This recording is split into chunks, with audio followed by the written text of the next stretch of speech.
The first step in using Docker to build and deploy applications is creating images. So having a solid understanding of Docker images is crucial for you.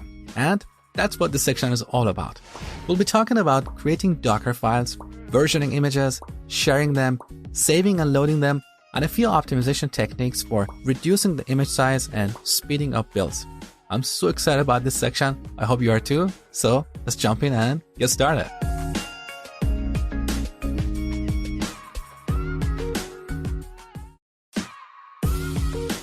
The first step in using Docker to build and deploy applications is creating images.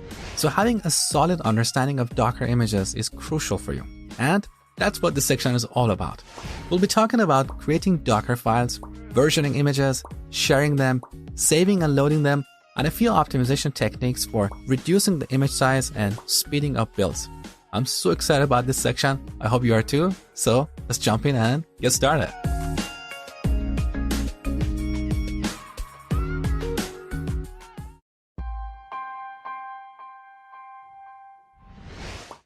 All right, before we get started, let's make sure you have the right understanding of images and containers. Can you define what an image is and how it's different from a container? Pause the video and think about it for a few seconds. Here's the answer. An image includes everything an application needs to run. So it contains a cut-down operating system like Linux or Windows. It also contains third-party libraries, application files, environment variables, and so on. So an image contains all the files and configuration settings needed to run an application. Once we have an image, we can start a container from it. A container is kind of like a virtual machine in the sense that it provides an isolated environment for executing an application. And similar to virtual machines, we can stop and restart containers. Now, technically, a container is just an operating system process, but it's a special kind of process because it has its own file system, which is provided by the image. Now, let me show you something interesting. In the previous section, we started a container from the Ubuntu image, right? Now I'm going to open up another terminal window. Let's run Docker PS to see the running processes or running containers. So here's the container that we started in the previous section. Now I'm going to start a new container from the same image. Let's see what happens. So do you remember how to start a container from an image? We type Docker run. We want to run this in the interactive mode so we can work with it. And then we type the name of the image, so Ubuntu. All right, here's the container ID, and as you can see, this is different from this other container. Now, back to our first container, I'm currently inside the home directory. So in the previous section, we created a bunch of directories and this deployment file. Now, back to our new container, let's go to the home directory and see what is here. There's nothing here. Here's the reason. A container gets its file system from the image, but each container has its own write layer. So what we write in a given container is invisible from other containers. Of course, there is a way to share data between containers, and we'll talk about that later in the course. But what I want you to understand here is that each container is an isolated environment for executing an application. It's an isolated universe. So whatever happens inside that universe is invisible to other containers, okay? Now that you have a proper understanding of images and containers, you're ready to Dockerize an application. So in the next lesson, we're going to take a front-end application built with React and start Dockerizing it.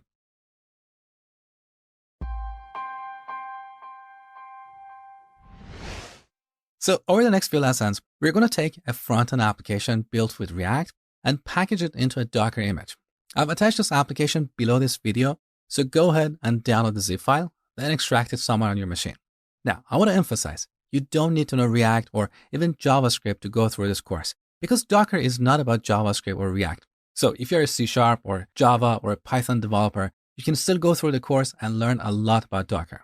In this course, we're only going to take this application as an example so we can learn about Docker. Now, let me give you a quick overview of what we have in this project in case you are not familiar with JavaScript or React projects. So in this project, we have this file package.json, which is basically like an identification card for our application. So on the top, we have the name and the version of our application. And over here, we can see the dependencies of this application. These are the third-party libraries that our application needs to run. Now, let's say we want to take this application and run it on a brand new machine. So on this machine, we don't have anything but an operating system. Whether it's Windows or Linux, doesn't matter. So there are a number of steps we have to follow. Take a note of this. First, we have to install Node. Once we have Node, then we can use Node's package manager or NPM to install the dependencies of this application. When we run this command, NPM is going to look at package.json. Then it's going to automatically download and store all these third-party libraries in this project. So let's go ahead. This is going to take a few seconds, so I'll be right back. All right, back to our project. Now we have a new directory called Node Modules. In this directory, you can see all the dependencies of this application and their dependencies. So this is a very large directory with hundreds or even thousands of subdirectories, okay? So let's quickly recap. To run this project on a new machine, first we have to install Node. Then using NPM, we have to install third-party dependencies. And finally, to start the project, we have to type npm start. We have the same concept in other development stacks. So whether you use C# or Java or Python or Ruby, you have some tool to manage the dependencies of your application, and then you have a way to start your application. Here we have to use npm start. So let's go ahead. This started a development server listening on port 3000. So if you go to localhost port 3000, we can see our React application. This is just a basic React application, like a brand new project. I haven't done anything here, and it doesn't really matter. Later in the course, I'm going to show you a real project that I have built using React and Node. So now that you understand what this project is and how we can run it on a new machine, let's see how we can use Docker so we don't have to repeat all these steps every time we want to deploy this on a new machine. So throughout the rest of this section, we're going to Dockerize this application and package it into an image. Once we have that image, we can deploy this application virtually anywhere.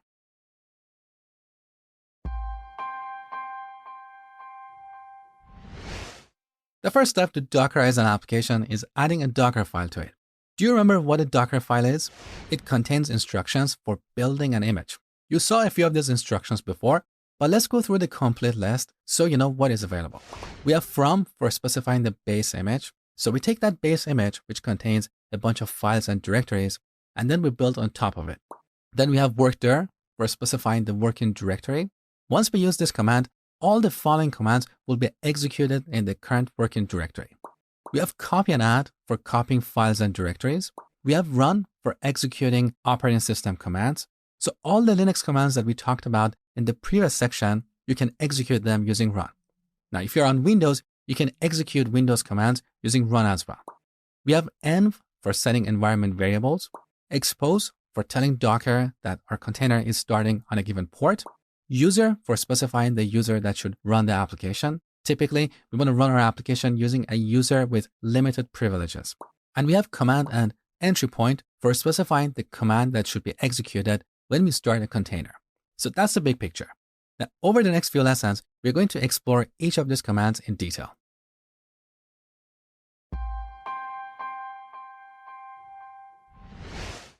All right, let's start off by adding a Docker file to this project. So here in the root of this project, we're going to add a new file called Docker file. Now, the first instruction we're going to use is from, which we use for specifying the base image. The base image can be an operating system like Linux or Windows, or it can be an operating system plus a runtime environment. For example, if you're a C# developer, you want to start from a .NET image. If you're a Python developer, you want to start from a Python image. If you're a JavaScript developer, you want to start from a Node image. Now, if you Google Docker samples, you can find this page, docs.docker.com/samples. Over here, you can see various examples of Docker files for different technology stacks. For example, for an ASP.NET Core application, you can see a Docker file right here. Now look at the from instruction. Over here, we have a full URL instead of an image because Microsoft images are not hosted on Docker Hub. They're hosted in Microsoft Container Registry. That's why we have MCR, which is short for Microsoft Container Registry. So an image can be in any registries. The default registry that Docker uses is Docker Hub. For any images in other registries, we have to type the full URL, okay? Now, don't just blindly take this URL because the URL can change or the version can change. So always do your own research. So that's one example. If you're a Django developer, you want to start from Python 3. Or in the future, you might want to use Python 4. Now, what about this project? Well, for this project, we need Node because as you saw, we need npm to install the application dependencies and start the application. So let's go to hub.docker.com and search for Node. Now, this is where things get a little bit interesting because Node repository on Docker Hub has hundreds of Node images, and this can be a little bit confusing. So let's go to the tags. Here you can see various Node images. So if you scroll down, you can see there are tons of Node images for different versions built on different versions of Linux. For example, we have Node version 14.16.0 on top of Buster, which, if I'm not wrong, is Debian Linux version 10. So we have different versions of Node on different versions of Linux. The image you should choose really depends on your application. What version of Node do you want to target? We can go to our Docker file and say you want to start from Node, and by default, Docker assumes the latest tag. Do not ever use this, because if you build your application against the latest version of Node, next time there is a new version of Node, if you rebuild your application's image, your application will be built with a different version of Node, and things can get unpredictable. So always use a specific version. So back to Docker Hub. Let's say I want to build this application against Node version 14. So here we search for 14. Now, once again, we have tens or maybe hundreds of Node images for version 14. Here's one we just talked about. There is more. We have version 14 on top of Buster.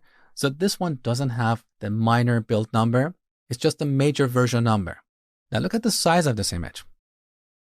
It's around 300 megabytes. And why do we have multiple items in this list? Well, this image is built for different operating system and CPU architectures. So there's two more here. As you can see, all of these are built on top of Linux. So as far as I know, we don't have a Node image built on top of Windows. I could be wrong. But if you want to run on top of Windows, you have to start from a Windows image and then install Node on top of it. There is no reason you want to do this because Windows images are really large. I think they're over 2 gigabytes. So back to the story. Depending on your CPU architecture, when you pull an image, Docker will automatically download the right Docker image for your CPU architecture, okay? Now, I don't want to use any of these images because these are way too large. And this is the compressed size. When this is uncompressed, it's going to be around 1 gigabyte. I want to go for a smaller image because I want to make my builds and deployments faster. So on this page, let's search for Alpine. Earlier, I told you that Alpine images are really small. Look at this. The compressed size is around 40 megabytes. This image is almost 10 times smaller than the other image you saw. Now look at the image tag. It's very specific. Version 14.16.0 of Node built on top of Alpine 3.13. I'm happy with this version, so I'm going to copy this and then paste it here. Okay, so that was the first step. Now back to our terminal window. Here in the project directory, we're going to build an image. So we run docker build -t for tagging the image. We're going to call this image React app, and we type a period to tell Docker where it can find a Docker file. That means in the current directory. Let's go ahead. Okay, the image is built. So now we're going to look at all the images we have on this machine using Docker images or Docker image ls. So currently we have 3 images. Here's the image that I just built. Now let's start a container with this image and see what happens. So Docker run. We want to run this in the interactive mode so we can play with it. And the image is React app. What's going on here? We're inside a Node environment. So here we can write JavaScript code and Node will execute it. For example, we can define a constant and then log the constant. So we're inside a Node environment. We don't want this. We want to run bash so we can look at the file system. So we press Ctrl and C. Now it says to exit, press Ctrl and C one more time. Good. So the container is stopped. Let's run it one more time. So Docker run interactive React app.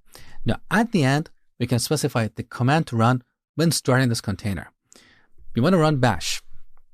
Now look, we get an error saying this module is not found. Why is that?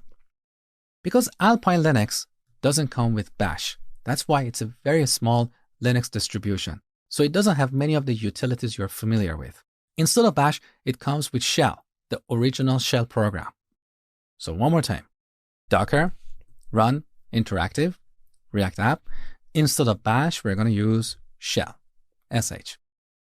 Okay, now we're doing a shell session inside this container. So let's look around. We have all these directories you're familiar with. We talked about this in the previous section. I hope you didn't miss that. So this is Alpine Linux. And in this image, we also have Node. So if you type node -- version, we can see the version of Node, which is 14.16.0. Now in this image, we don't have our application files. We only have Alpine Linux and Node. So in the next lesson, I'm going to show you how to copy application files into this image.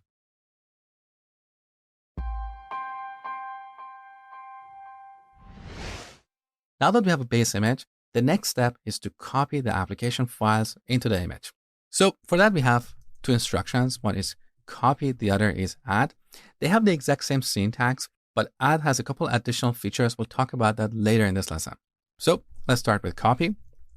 With this, we can copy one or more files or directories from the current directory, meaning this directory over here, into the image. So we cannot copy anything outside of this directory. Here's the reason. When we execute the build command, look at the last argument. A period means the current directory. So when we execute this command, Docker client sends the content of this directory to Docker engine. This is called the build context. So Docker client sends the build context to Docker engine, and then Docker engine will start executing these commands one by one.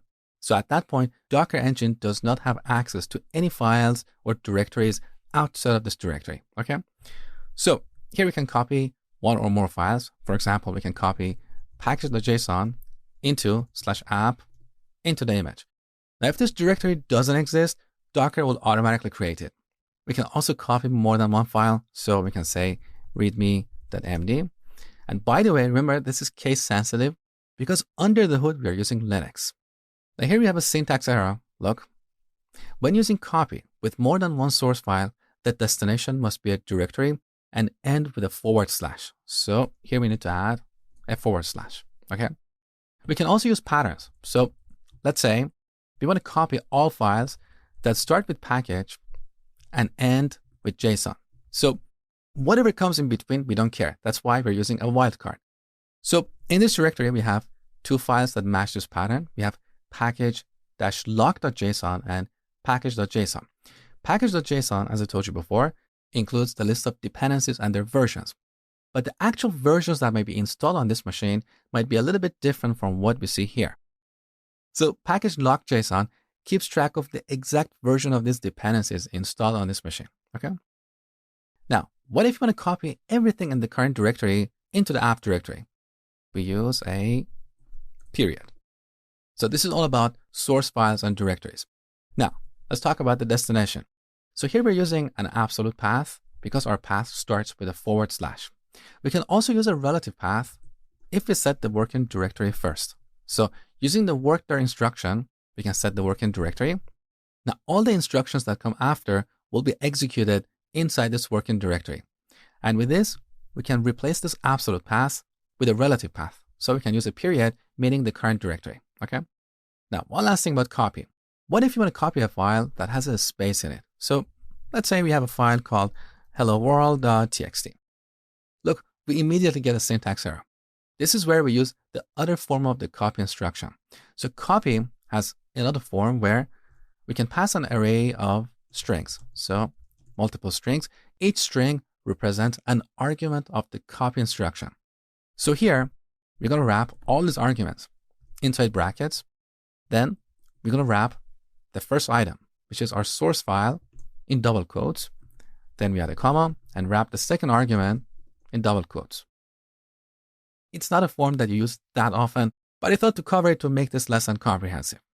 So let's simplify things. We're going to copy everything in our context directory, which is the current directory, into the current working directory of the image. Okay. Now, we also have add. It has the exact same syntax as copy, but add has two additional features. With add, we can add a file from a URL. So here we can type HTTP, some URL, and let's say some file.json. So if you have access to this file, we can add it to our image. The other feature is that if we pass a compressed file, add will automatically uncompress this into a directory. So you can use either of these instructions, but the best practice is to use copy because it's more straightforward. There's no magic around it. Use add only if you need one of these additional features. If you want to add a file from a URL, or if you want to uncompress a compressed file. So let's get rid of this. We're going to copy everything in the current directory into our image. So let's go ahead and rebuild our image. All right, now look at this line, transferring context. So all the files and directories in our current directory are being sent to Docker Engine. All right, the image is built. So let's start a container with this image. Docker run interactive React app. We're going to run shell so we can look at the file system. Okay, look, we're inside the app directory because in our Docker file, we set this directory as the current working directory. Now let's run ls. So here you can see all the files and directories we have in our project, including node modules. So this is all about copying files. Now, what if you want to exclude some files or directories? We'll talk about that next.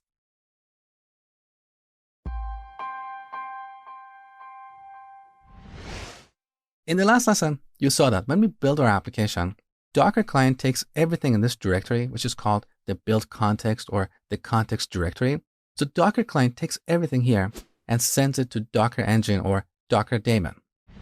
Now for this simple application, which has absolutely no features, our build context was about 150 megabytes. But why is it so large? That's the result of the node modules directory. So if you look over here, you can see tons of directories and subdirectories, and this is a very simple project.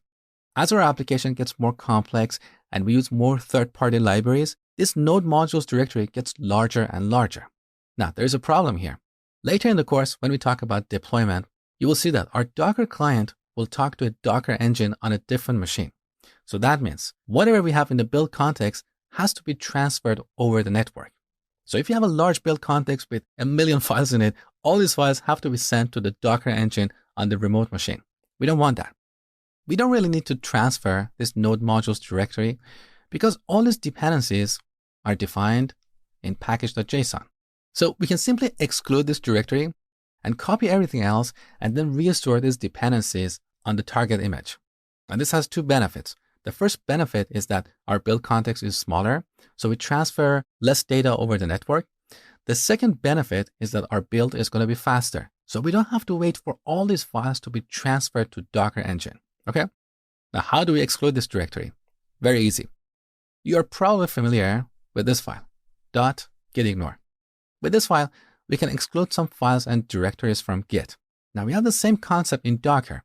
So we can create a file in the root of this project called .dockerignore, and everything is in lowercase. And here we can list the files and directories that should be excluded. So we can exclude node modules. Now, when we build a new image, Docker will no longer transfer this large, gigantic directory to Docker Engine. Let's take a look. So I'm going to run the build command one more time. Good. Okay. Look at our build context. It's only 10 kilobytes. So we reduce our build context from 150 megabytes to 10 kilobytes. That's a huge improvement. There is a problem though. If we start a new container and look at the file system of that container, we're not going to see the node modules directory because we excluded it, right? Let's verify it. So I'm going to run a new container from React app and then run shell inside that container. Now in the app directory, let's look at all the files and directories. Look, we only have two directories here, public and source. So node modules is not here. This is where we need to run npm install to install its dependencies. And that's what we will do next.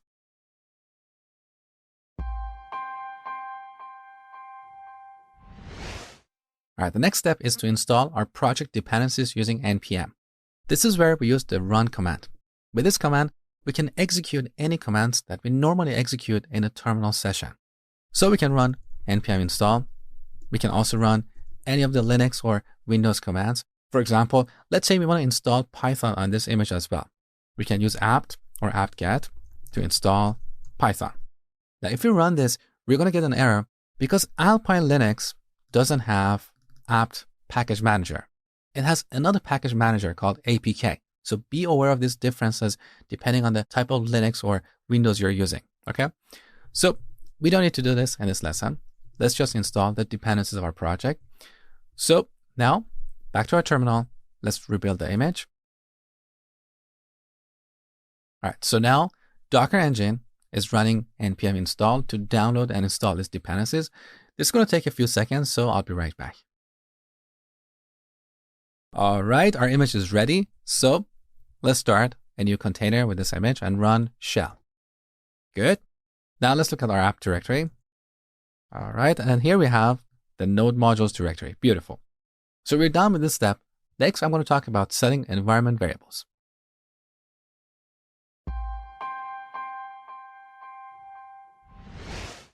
Sometimes we need to set environment variables.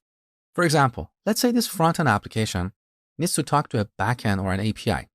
Quite often, we set the URL of the API using an environment variable. This is where we use the env instruction. So we can set API URL to, let's say, HTTP API myapp.com, whatever, doesn't really matter. We also have an older syntax without an equal sign that also works. I personally prefer to have an equal sign so we can clearly see the value of environment variables, but that's just my personal preference. Now, let's rebuild the image and inspect this environment variable in our container. So we're going to rebuild the image. All right, the image is built. So let's start a new container. Now, do you remember the command that we use for inspecting environment variables? We have a few options. One way is to use printenv to see all environment variables. So you can see API URL over here. Beautiful. We can also print the value of a particular environment variable. Another option is to use echo, but here we have to use a $sign to print API URL. Okay, so now whenever we start this container, this environment variable is automatically set for us.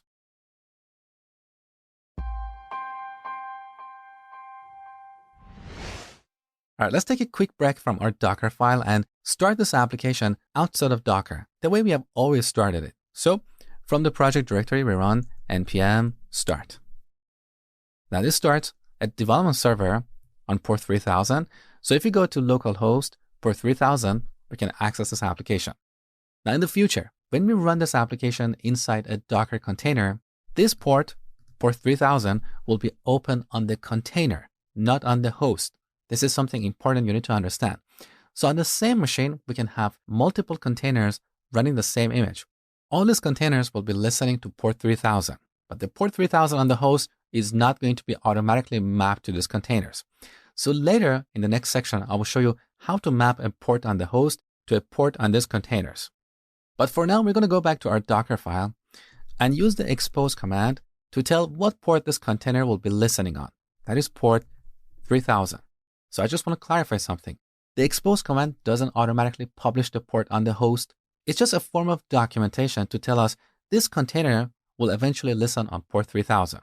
So later, when we properly run this application inside a Docker container, we know that we should map a port on the host to port 3000 on the container. We'll do that in the next section.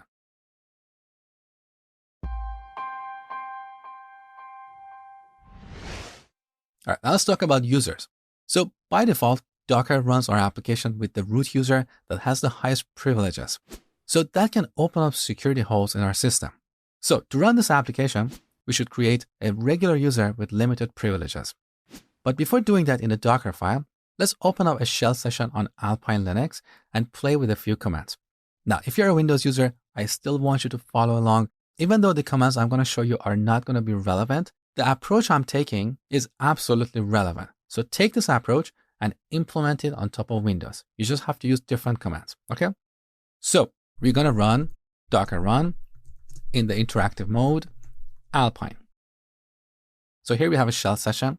Now, in this image, we don't have the user add command. Instead, we have add user, okay? So look at these options. There are two options we're going to use. One of them is -G for setting the primary group of the user, and the other is -S for creating a system user. We're going to use a system user because this user is not a real user. It's just for running an application, okay? Now, before using this command, we have to create a group so we can add this user to that group, okay? So to do that, we're going to use add group. We're going to give this group a name, let's say app, okay? Now we can run add user, -s for creating a system user, -g for setting the primary group, which is app, and finally we specify the name of the user. We're going to use the same name. This is a common best practice in Linux. So whenever we create a new user, we create a primary group for that user with the same name, okay? Now we have a new user. Let's verify that this user is in the right group. So we type groups, app. This shows the groups for the app user. Perfect. Now, we're going to combine these two commands into a single command. So let's create another group and a user. We type add group. We can say mosh or whatever. We use double ampersand to combine two commands. Add user, -s, -g, mosh, mosh. So we used a single command to perform two tasks, okay? Now let's verify the groups for mosh. Perfect.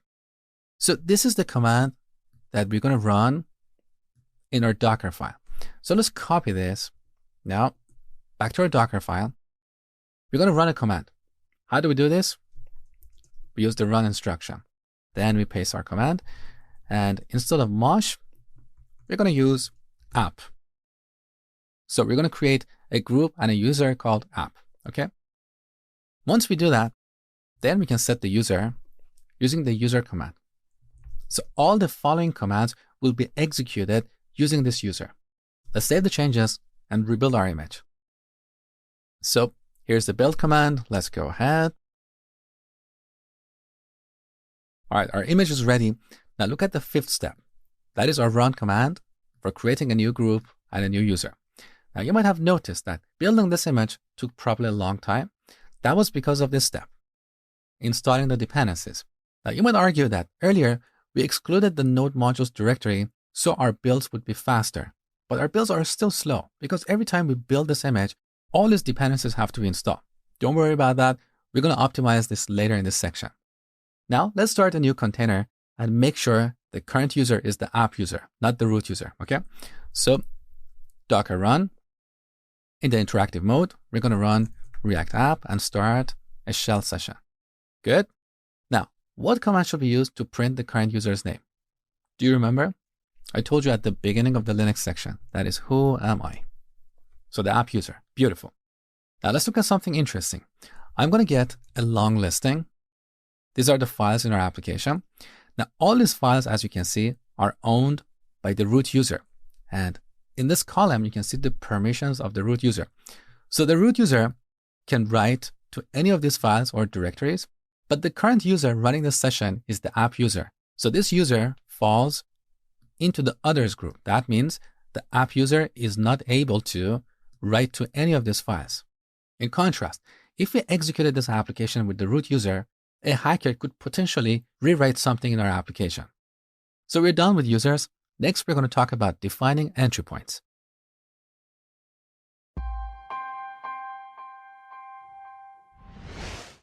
All right, our Docker file is almost ready. Now, how do we start our application? Well, earlier you saw that here in the project directory, we can start the application by running npm start. So this is the command that we should execute when starting a container. So let's start a container, Docker run. Now we're not going to use the interactive mode because we don't want to interact with this container. We're not going to run a shell session. We just want to start the application. So we type the image name. Now let's see if we execute this command up to this point. Our container started and then stopped because we didn't specify a command or a program to execute. So this is where we're going to type npm start. Take a look. All right, we got a permission error. Look over here. Permission denied. Can you tell why we're getting this error? Think about it for a few seconds, and I'll give you a hint. Look at the Docker file. Here's the answer. In our Docker file, we set the user at the end. So we executed all these previous instructions as the root user, but then we switched to a regular user with limited privileges. So we should move these two lines on the top. So first, we set the user, then we create the working directory, copy files, and so on. Now we have to rebuild our image and start a new container. So back in the terminal, let's stop this process by pressing Ctrl and C. Good. Now docker build -t React app period. All right, our image is ready. So let's start a new container. All right, our web server started on port 3000. But as I told you before, this is port 3000 of the container, not localhost. So if you go to this address, we're not going to be able to access the application. In the next section, I will show you how to map a port from the host to a port on the container. Okay. Now, let's start this process. Let's bring up the run command. Now, here's a problem. We don't want to have to specify this command every time we start a container. This is where we use the command instruction. So back to our Docker file. At the end, using the command instruction, we can supply a default command to be executed. So npm start. Now, back to the terminal. Once we rebuild the image, then we can start a container by simply running docker run React app. We don't have to specify the command here. Great. Just remember, because the command instruction is for supplying the default command, it doesn't make sense to have multiple command instructions in the Docker file. If you have multiple command instructions, only the last one will take effect. Okay? Be aware of that. Now, you might be wondering, what is the difference between the command instruction and run? Because with both these, we can execute commands. Here's the difference. The run instruction is a build time instruction. So this is executed at the time of building the image. So when building the image, we're installing npm dependencies, and these dependencies are stored in the image. In contrast, the command instruction is a runtime instruction. So it's executed when starting a container. Okay. Now, this command instruction has two forms. What you see here is called the shell form. We also have another form called execute form, which takes an array of strings. So npm and start. What is the difference? Well, if we use this syntax, Docker will execute this command inside a separate shell. That is why it's called the shell form. Now, on Linux, that shell is /bin/shell, the original shell program. On Windows, it's CMD or command prompt. Now, the common best practice is to use the execute form, because with this, we can execute this command directly, and there's no need to spin up another shell process. Also, this makes it easier and faster to clean up resources when you stop containers. So always use the execute form. So let's get rid of these. So here's our command instruction. Now we also have another instruction called entry point, which is very similar to command. So it has two forms, the shell form or the execute form. So it takes an array of strings. Now, what is the difference? Well, we can always overwrite the default command when starting a container. So back to the terminal, when we run this container, we can supply another command. So we can say echo hello, and this will overwrite this command over here. So for the same reason, here we can run a shell session, and of course, we want to use the interactive mode. Now, in contrast, we cannot easily overwrite the entry point when running a container. If you want to do that, we have to use the entry point option. Now, a lot of people forget to use this. That's why it's a little bit harder to overwrite the entry point. So in practical terms, we often want to use entry point when we know for sure that this is the command or this is the program that should be executed whenever we start a container. There is no exception. In contrast, with the command instruction, we have a bit more flexibility. We can always overwrite this. So we want to use this instruction for executing ad hoc commands in a container. Now, which instruction you use is a matter of personal preference. With both these instructions, we can supply a default command. Some people prefer the command instruction, other people prefer the entry point. I personally prefer the former, so I'm going to get rid of this. Good. So our Docker file is in a good shape, but if you have noticed, our builds are slow. We'll talk about optimizing them next.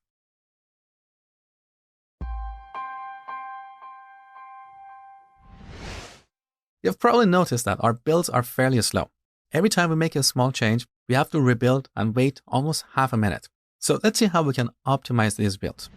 The first thing you need to understand here is the concept of layers in Docker. An image is essentially a collection of layers. You can think of a layer as a small file system that only includes modified files. So when Docker tries to build an image for us, it executes each of these instructions and creates a new layer. That layer only includes the files that were modified as a result of that instruction. So for our first instruction, Docker is going to take the node image and put it in a layer. Now, more accurately, the node image itself is several layers. But let's not worry about that for now. Let's just imagine we have a single layer, and this layer includes all the Linux and node files.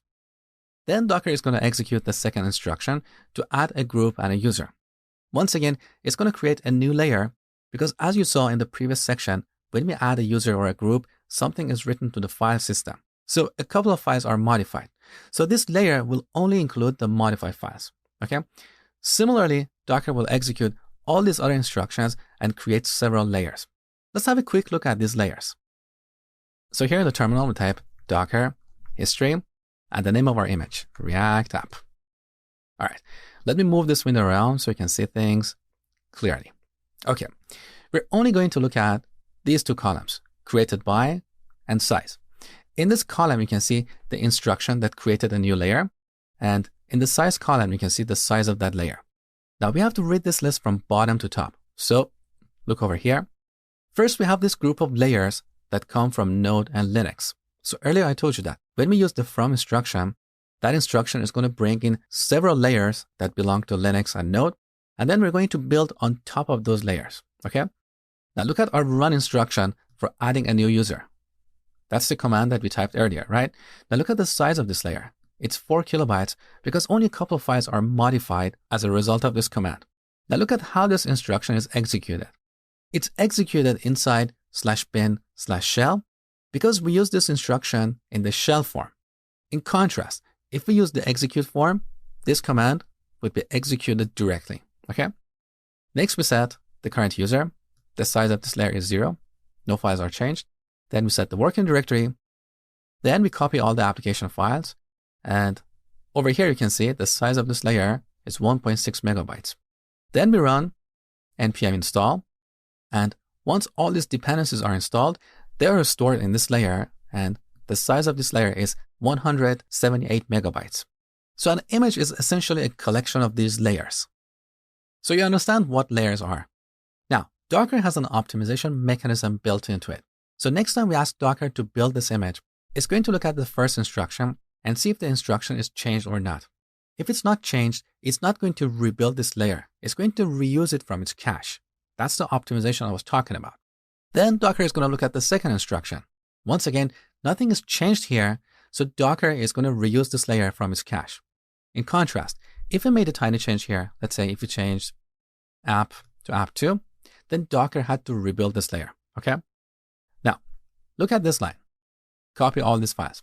This is a special instruction because with this instruction, Docker cannot tell if anything is changed or not. So it has to look at the content of files as well.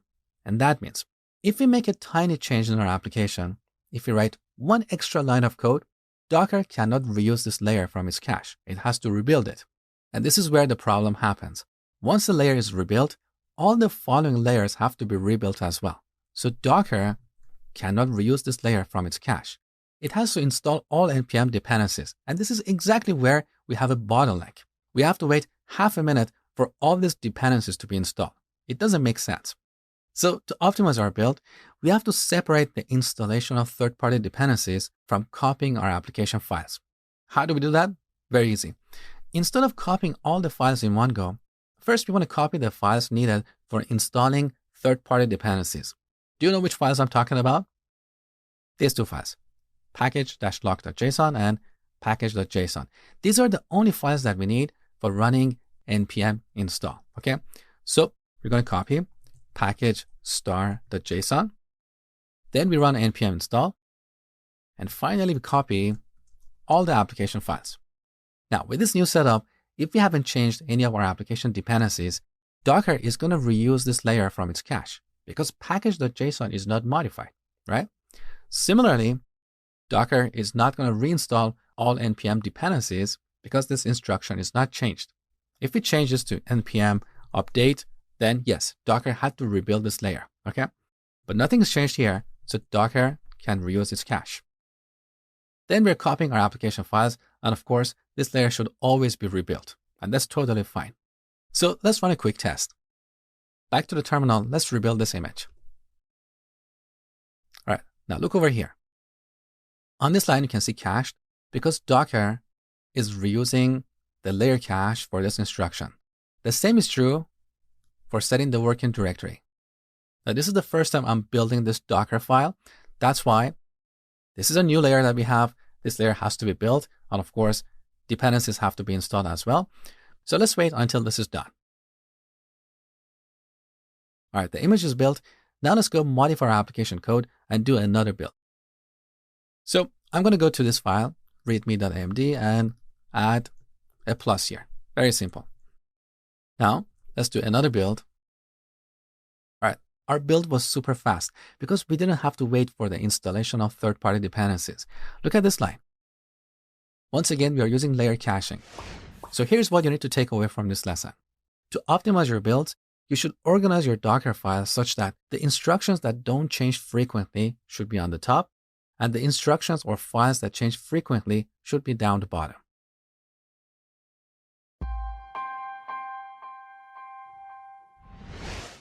Let's talk about removing images. So first we run docker images. Now in this list, we have a bunch of images that have no name and no tag. These are what we call dangling images, meaning loose images. These are essentially layers that have no relationship with a tagged image. So as we were changing our Docker file and rebuilding our image, Docker was creating these layers, and at some point, these layers lost their relationship with our React app image. So as you work with Docker, you see these dangling images popping up all the time. To get rid of them, we have to use the prune command. So we type docker image prune. It's asking for confirmation. Yes. All right. Nothing was deleted in this case because we still have containers running an older React app image. Let's verify it. So we run docker ps. Currently, we have no running containers, but we probably have a bunch of containers in the stopped state. So we run docker ps-a, that is short for all. So look, we have tons of containers that are currently stopped. So we can get rid of these containers as well. How? Very easy. Docker container prune. So it's asking if you want to remove all stopped containers. Yes. Good. So all these stopped containers are deleted, and this freed up on this machine 60 megabytes of space. Now let's run docker image prune one more time. Yes. Great. So all these dangling images are removed. Now, if we run docker images, we only see the proper images we have created or pulled from Docker Hub. Great. Now, how do we remove one of these images? We run docker image. So all image management operations start with docker image. If you simply press enter here, you can see all these subcommands. So we can build an image. This is equivalent to running docker build. We can also see the history of an image. We can load an image. We can prune images and so on. Now in this list, we also have remove for removing one or more images. So let's bring up the list of images one more time, because here we need the name or the ID of an image. So we can run docker image remove. We can either reference an image by its name. For example, we can remove React app, or we can reference using its image ID, df3. And if you want to remove multiple images, we type them all here, separated by a space. Now in this demo, I want to delete hello docker image. Okay, let's verify it's gone. Docker images, good.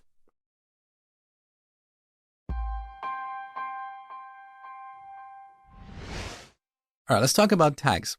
If you have noticed, whenever we build an image or pull it from Docker Hub, by default, Docker uses the latest tag. Now this latest tag is just a label. There is nothing special about it. So it doesn't necessarily mean this is the latest version of your image. If you don't tag your images properly, latest can point to an older image. I will show you that in a second. Also keep in mind that latest is totally fine for development, but you shouldn't use it in production. You don't want to put an image with the latest tag in your production or staging server, because if something goes wrong, you cannot easily troubleshoot issues because you don't know what version you're really running in production. If you want to do a rollback or an upgrade, how can you tell what version you're running in production if it's always latest? So you should always use explicit tags to identify what version you're running in each environment, in your test environment, staging, and production. For development, latest is totally fine. Now, in this lesson, I'm going to show you how to tag your images properly. But before we get started, I want to do a clean build. So we start on a clean canvas. So docker build -t React app period. Good. So let's look at our images. We have 3 images and all of them have the latest tag. Now, how can we tag an image? Well, there are 2 ways. One way is to tag an image while building it. So we type docker build -t for tag. So far, we have just typed the image name, but we can type a colon followed by a tag. Now, what tag should we use? Well, this is where different teams have different preferences. Some teams like code names. Let's say you have a version called Buster, and everyone in your team knows what Buster version is all about. Then you can use it as a tag. Other teams prefer semantic versioning, like 3.1.5. This approach is common amongst teams that don't release that often. Now, teams that release frequently prefer build numbers. Let's say build 76 or 77. Now, quite often, this is done automatically by a continuous integration and deployment tool.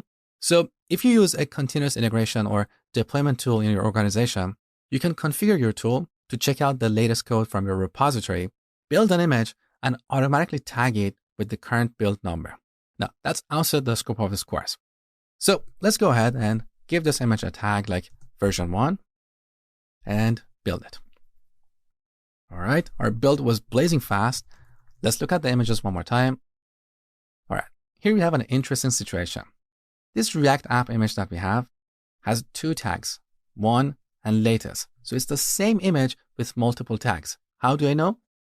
Look at the image ID. Both these images have the same identifier. So an image can have multiple tags. Now, what if we made a mistake and want to remove this tag? Well, we use the remove command. So docker image remove, and here we type the image name followed by the tag. Okay, the tag is gone.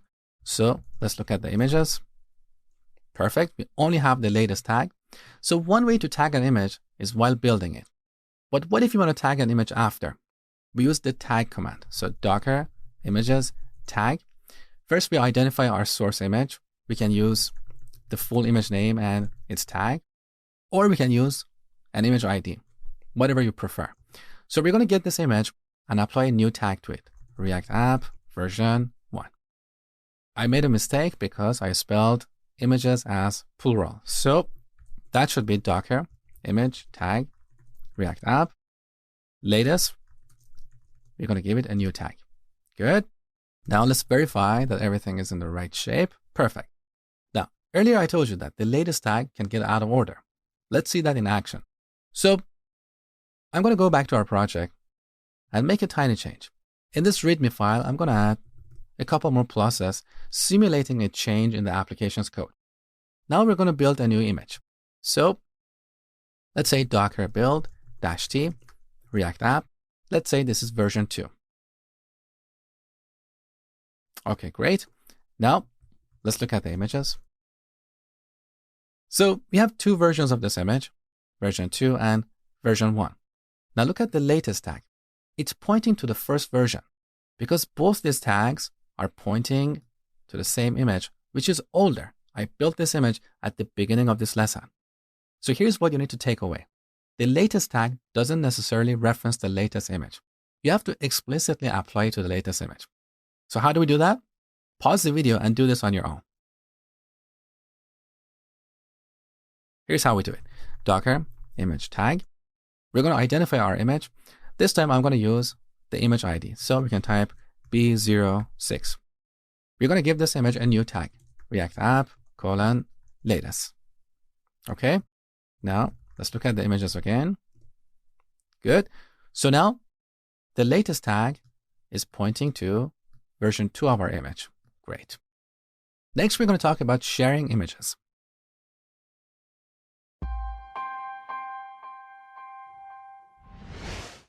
Let's see how we can share our images with others. So head over to hub.docker.com and create a new account. It's absolutely free and it's going to take only a few seconds. Now, let me log in with my account. So on this page, we can create a new repository. And this is similar to creating a GitHub repository.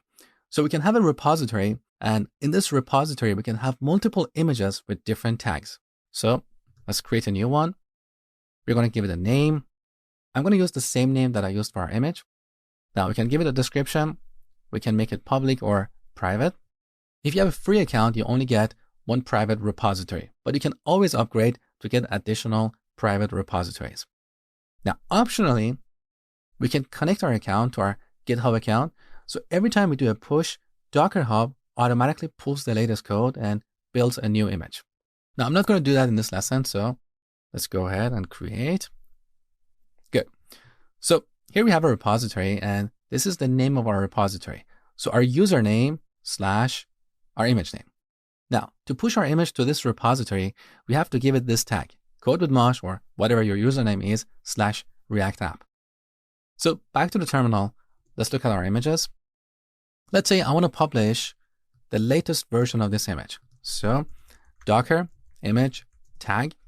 We're going to tag this image. I'm going to use the image ID, so B06. I'm going to give it a new tag, code-with-mosh /React app. Now, if you don't specify a tag, Docker will automatically use latest. We don't want to do that. We want to use an explicit tag. Okay.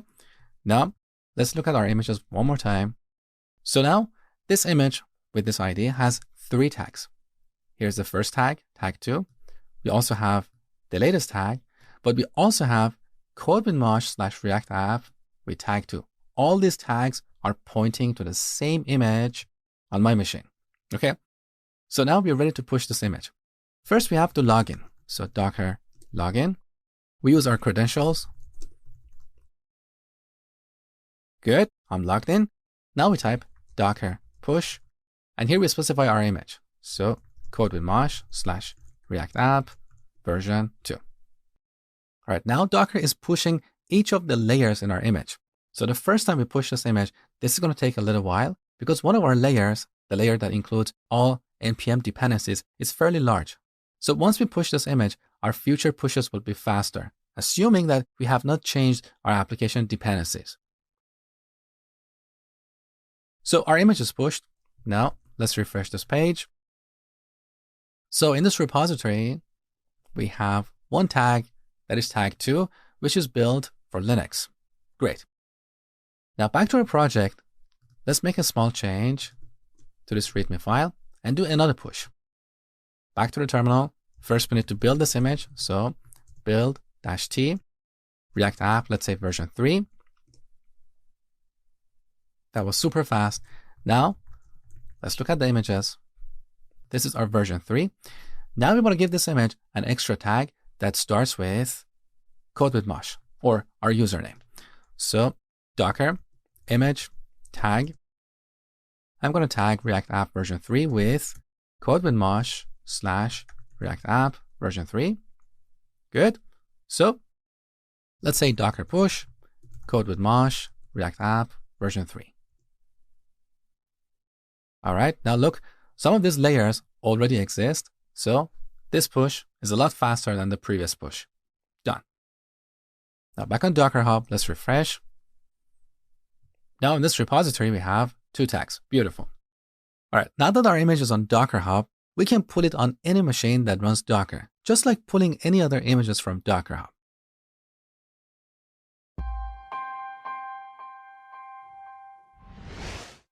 All right, the last thing we're going to talk about in this section is saving and loading images. Let's say you have an image on this machine and you want to put it on another machine, but without going through Docker Hub. In this case, you can save that image as a compressed file and load it on the other machine. So let's run Docker image save. Now for any of these commands, if you want to learn more about them, you can always add $help at the end. So here's the syntax. Docker image save. We have to use one of these options, like O, which is the short form, or output, which is the long form. Here we specify the file to write to, and then we identify the image. So I'm going to say Docker image save -O. So I'm going to save this to a file in the current directory called reactapp.docker. tar. A tar file on Linux is like a zip file on Windows. It's a compressed file. And then we specify our image. Let's say React App version 3. Now, this is going to take a while, so I'll be right back. All right, our image is saved. So here we have a tar file. We can double click it to uncompress it. Now let's see what we have here. Each of these folders represents a layer. Now if you're adventurous, we can go inside each of these layers and see what is really inside that layer. So each layer contains a JSON file and a tar file, which contains all the files in that layer. So let's open this up. Here we have an app folder. So that means this is the layer that represents our application code. You can go look at other layers. You will find a layer for Linux. You'll find a layer for Node and so on. So we have the save command for saving an image into a file. We also have the load command. Let's look at that real quick. So we type docker image load and then use one of those options. We can use I or input to specify the file name. And optionally, we can use the quiet option to suppress the load output. So to demonstrate this, first I'm going to delete the image from this machine and then load it using our image file. So docker image remove React App version 3. It's gone. Let's look at the images. Good. Now, technically, we still have this image because there is another tag pointing to this image. So let's remove that tag as well. Docker image remove. In fact, you know what? I'm going to use the image ID. That's easier. Good. Now let's look at the images one more time. All right, perfect. That image is gone from this machine. Now I'm going to load it using our image file. So we type docker image load -i react app.tar. All right, we can see this image is loaded. So let's verify it. And here we have React App with tag 3. And this is the same image ID that we had earlier. So that brings us to the end of this section. I know this was a long section. We had a lot of ground to cover, but now that you have a solid understanding of images and how to work with them, everything is going to go smoothly from the following sections. So I will see you in the next section.